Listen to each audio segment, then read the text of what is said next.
countries. This is not debate about each individual country is voluntarily doing their nice stuff, then you don't have to debate. That is the stance we must take into this debate. Or what you're trying to propose, confusing the debate, we just ratify international organizations, right? I think that is the same as the status quo. Only benefit these guys proposing today's debate, sending out the message, then go to Wikipedia. You guys just like write down some words and you will get a lot of information. I think that's it. And what you try to do in today's debate, you seems like other countries do a great job nowadays, force the people think this is the idea from the Western government. I think that makes nice organic change deterred just because you're confused about it. I'm really pissed right now. That's why I speak, I can smile. With that, I have one argument. Firstly, why our model is way more effective than their confusion and confused model.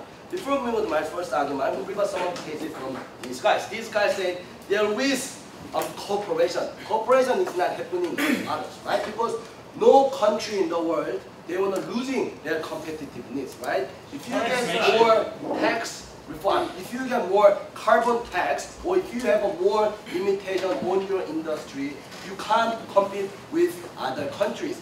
That was the problems, right? Then they talked about benchmarking. Like I said, go to Wikipedia.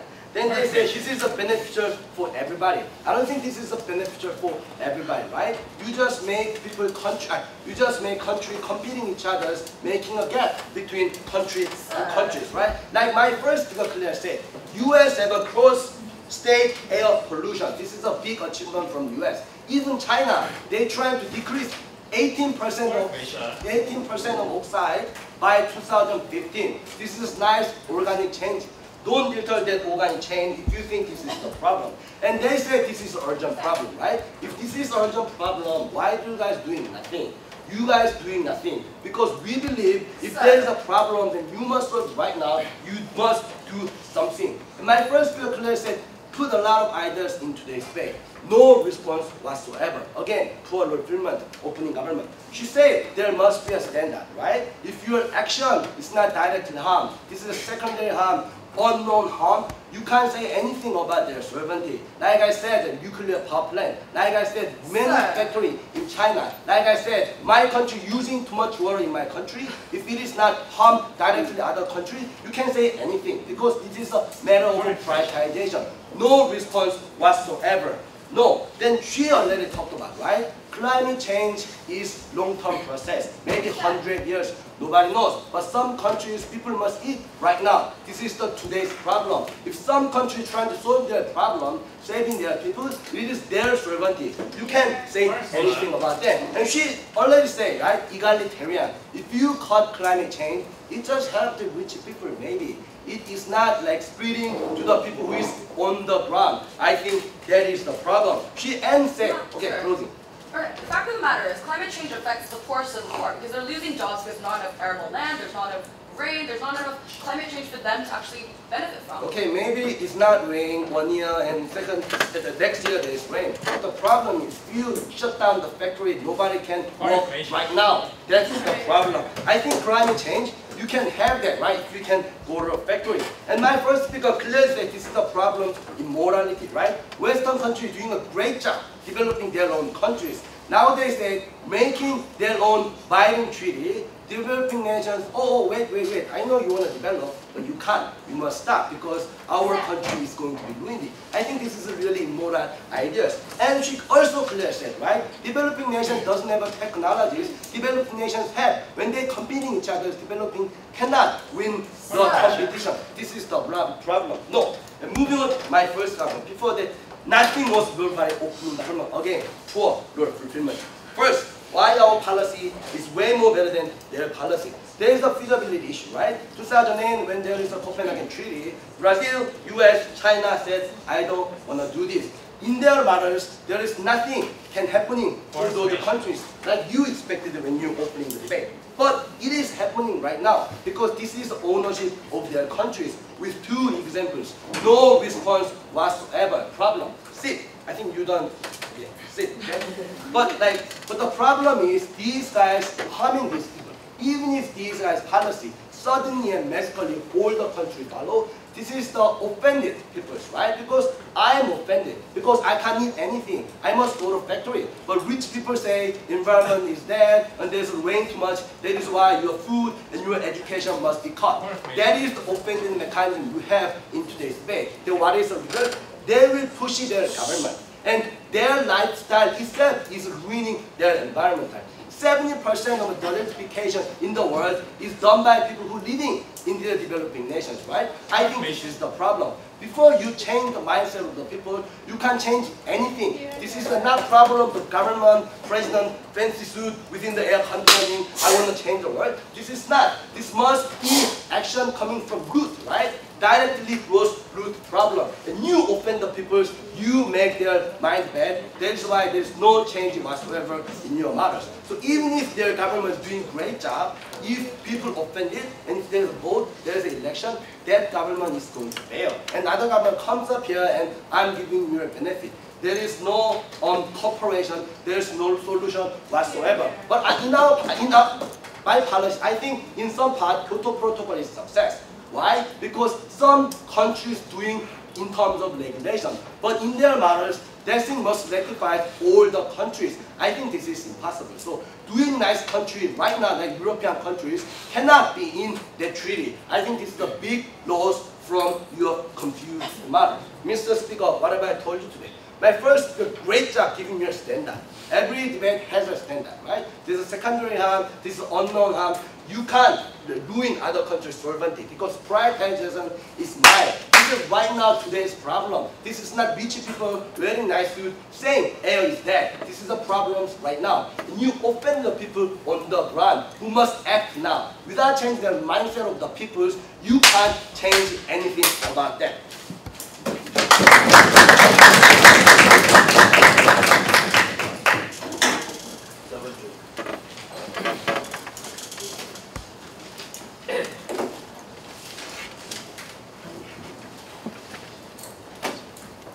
Thank the Deputy Leader of Opposition and move the debate into the lower house. I would like to welcome the Member of Government from KU.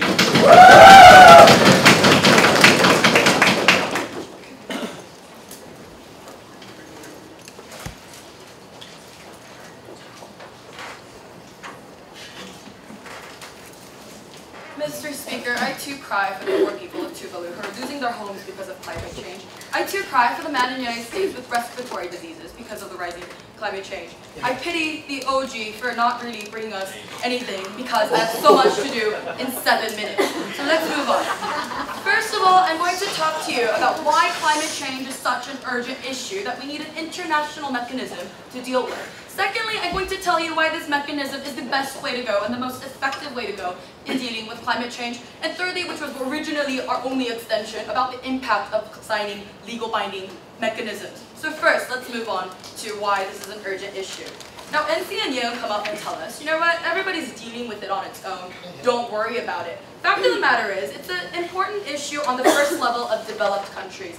When we have rising sea levels and developing countries actually going down because they're losing their homes and livelihoods, we actually have United States, the European Union, paying massive funds for recovery cooperation. We see massive funds poured into development aid, and etc. We see a huge waste of resources on the aspect of developed nations that down as you.